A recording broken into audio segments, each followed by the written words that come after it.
Published on November 16, 2017. Reporting by dodging-icij. Impact. Members of the European Parliament discussing the Paradise Papers revelations this week said that the European Union member states should take steps to clamp down on tax avoidance schemes. The statement, published on the Parliament's website, came in the aftermath of the latest ICIJ investigation, which exposed the systemic use of companies in offshore jurisdictions by wealthy individuals and corporations.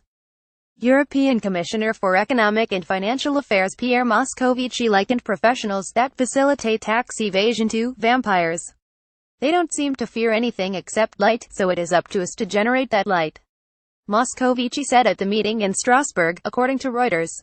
The Paradise Papers findings add to the revelations from ICIJ's 2016 Panama Papers investigation, which led the European to set up a special panic committee to probe abusive business practices involving the offshore financial industry.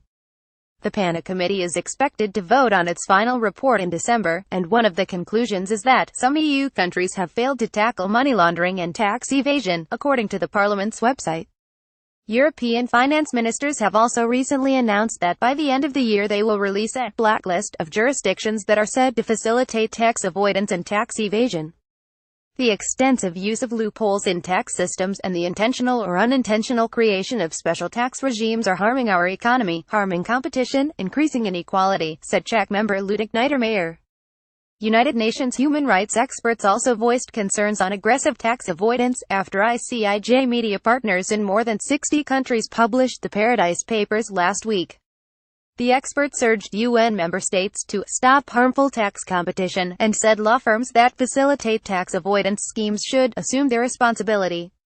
Wealthy individuals and international corporations are continuing to engage in unethical practices, reducing their tax burdens to minimal levels by using tax havens, which undermines the realization of human rights, said Juan Pablo Bohoslavsky, a UN independent expert. The European Parliament will host a public hearing on the Paradise Papers in Brussels on November 28, which will include presentations from ICIJ's partners. More details are available on the Panic Committee's website. Help us continue our work. We depend on the generous support of readers like you to help us expose corruption and hold the powerful to account.